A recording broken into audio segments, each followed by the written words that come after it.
نو عرض مې دا و چې زموږ ستاسو دا دوه اړخه د تعلیم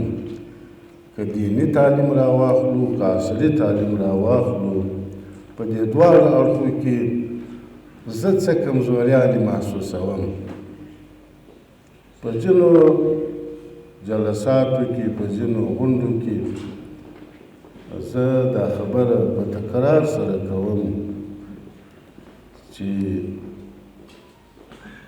تعلیم